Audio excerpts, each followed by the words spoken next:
না, সে বেপরা মানুষ এ প্লাস পাইলেও কিছু যায় আসে না। কারণ আমাদের সোসাইটি আমরা দেখেছি যে আমাদের অনেক শিক্ষিত মানুষ আজকে করাপশন করছে, অনেক শিক্ষিত মানুষ আজকে দেশের সম্পদকে বিক্রি করে দিয়েছে দেশের বাইরে।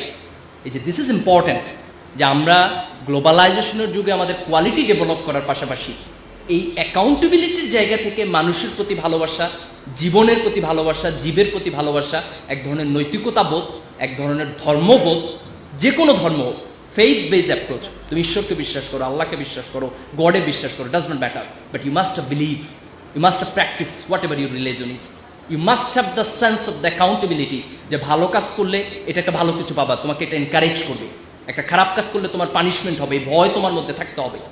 এই দৃষ্টিভঙ্গি যখন আমাদের জীবনকে নিয়ন্ত্রণ করবে, তখন সত্যিকার অর্থে আমরা একটা ভালো সমাজ করতে পারবো। আমি আশা করি যে এই তরুণ প্রজন্ম নিঃসন্দেহে আমাদের অতীতের সব ব্যর্থতা থেকে কাটিয়ে উঠে একটা নতুন বাংলাদেশ আমাদেরকে দিবে।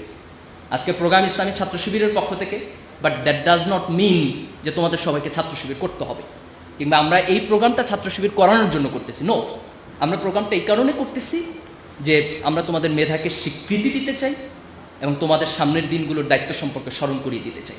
You may not agree with me about the function of Chhatra Shibir, কিচ্ছু যায় আসে না তাতে, কিন্তু তুমি বাংলাদেশকে ভালোবাসার ব্যাপারে তোমার সাথে একমত হবা, তুমি সততার ব্যাপারে তোমার সাথে একমত হবা, তুমি তোমার ধর্মের ব্যাপারে তোমার সাথে একমত হবা। কিছু মানুষ যদি তৈরি হয় যারা দেশকে ভালোবাসবে, মানুষকে ভালোবাসবে, সৎ হবে, নিজের ধর্মকে পালন করবে, দিস ইজ এনাফ। এর বাইরে পলিটিক্যাল অ্যাটিটিউড থেকে আমাদের সাথে একমত হইতে হবে, we do not need that, we never expect that. একটা সমাজের মধ্যে ডিফারেন্ট পলিটিক্যাল আইডিওলজি থাকবে, থট থাকবে, যে যেটা পছন্দ করবে সেটা করবে। এই গণতান্ত্রিক সমাজের প্রতি আমাদের পূর্ণ আস্থা আছে, কিন্তু আমরা আশা করি এই তরুণ প্রজন্ম অন্তত মানুষকে ভালোবাসার শিক্ষাটুকু পাবে, দেশকে ভালোবাসার শিক্ষাটুকু পাবে, তারা তাদের রিলিজিয়াস বেসড একটা সোসাইটি গড়ে তোলার জন্য চেষ্টা করবে, এবং সেই জায়গা থেকে আমরা সবাই মিলে একটা বাংলাদেশ করব। আমরা এমন কোনো বাংলাদেশ চাই না যেটা আওয়ামী লীগের একার বাংলাদেশ হবে, বিএনপির একার বাংলাদেশ হবে, কিংবা জামাতের একার বাংলাদেশ হবে। আমরা একটা বাংলাদেশ চাই যেটা 15 কোটি মানুষের সম্মিলিত বাংলাদেশ হবে। এই বাংলাদেশ আমরা সবাই মিলে গড়ে তুলব, এই আশাবাদ ব্যক্ত করে, এবং আগামী দিনে তোমাদের কাছ থেকে এই দেশ তার আশা পূর্ণ হবে, এভাবে যোগ্যতা সম্পন্ন হিসেবে তোমরা নিজেদেরকে গড়ে তুলবা, এই আশাবাদ ব্যক্ত করে, এবং আজকের প্রোগ্রাম যারা অর্গানাইজ করেছেন তাদের সবাইকে ধন্যবাদ জানিয়ে আমার বক্তব্য শেষ করছি। আল্লাহ হাফেজ, বাংলাদেশ ধন্যবাদ।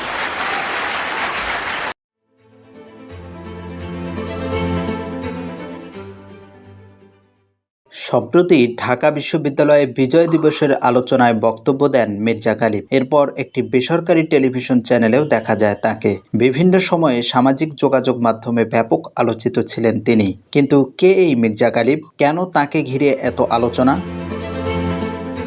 মির্জা গালিব ঢাকা বিশ্ববিদ্যালয়ের ফলিত রসায়ন বিভাগের সাবেক শিক্ষার্থী, বর্তমানে হাওয়ার্ড বিশ্ববিদ্যালয়ের সহকারী অধ্যাপক হিসেবে কর্মরত। তবে এসব তাঁর আলোচনায় থাকার মূল কারণ নয়। মূলত তিনি ইসলামিক ছাত্র শিবিরের সাবেক কেন্দ্রীয় আন্তর্জাতিক সম্পাদক ছিলেন। এর আগে ঢাকা বিশ্ববিদ্যালয় শাখা শিবিরের সভাপতিও ছিলেন। সে সময়ে বিভিন্ন অনুষ্ঠানে তাঁর দেয়া বক্তব্যগুলো অনেককে আকৃষ্ট করেছে। দুর্দান্ত স্পিকিং স্কিলের সেসব বক্তব্য মাঝে মাঝেই আলোচনায় উঠে আসে, যে কারণে বারবার আলোচনার মধ্যমণি হন তিনি। নিজ বিভাগে অনার্স ও মাস্টার্সে প্রথম ছিলেন মির্জা গালিব। সাধারণত ঢাকা বিশ্ববিদ্যালয়ে বিভিন্ন বিভাগে যারা প্রথম হন, পরবর্তীতে তারাই সংশ্লিষ্ট বিভাগের শিক্ষক হিসেবে নিয়োগ পান। তবে সে সময়ে রাজনৈতিক বিবেচনায় বিশ্ববিদ্যালয়ের শিক্ষক নিয়োগ হতো, যে কারণে পিএইচডি করতে দেশের বাইরে গিয়েও আর দেশে ফেরেননি তিনি। 2018 সালে পোস্ট ডক্টরাল রিসার্চার হিসেবে কাজ করেন যুক্তরাষ্ট্রের ইউনিভার্সিটি অফ ক্যালিফোর্নিয়া বার্কলেতে। এরপর হাওয়ার্ড বিশ্ববিদ্যালয়ে সহকারী অধ্যাপক হিসেবে যোগদান করেন। বর্তমানে তিনি সেখানেই কর্মরত। সম্প্রতি ছাত্র শিবির ঢাকা বিশ্ববিদ্যালয় শাখা আয়োজিত 54তম বিজয় দিবসের আলোচনা সভায় বক্তব্য দেন মির্জা গালিব। দীর্ঘদিন পর দেশে এই প্রথম কোনো প্রকাশ্য অনুষ্ঠানে দেখা যায় তাকে। জুম্মার দিনের গুরুত্ব। 1. জুম্মার দিনে এই পৃথিবী সৃষ্টি করা হয়েছে। 2.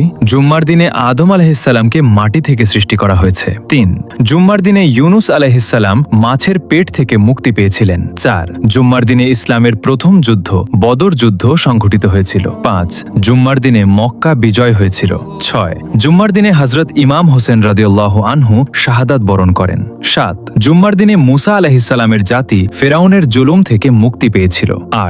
জুম্মার দিনে ঈসা আলাইহিসসালাম এই পৃথিবীতে আগমন করেছিলেন। 9. জুম্মার দিনেই কিয়ামত সংঘটিত হবে। হুজুর সাল্লাল্লাহু আলাইহি ওয়াসাল্লাম বলেছেন, যে ব্যক্তি এই কথাগুলো অন্যদের কাছে পৌঁছে দেবে, কিয়ামতের দিন আমি তার জন্য সুপারিশ করব।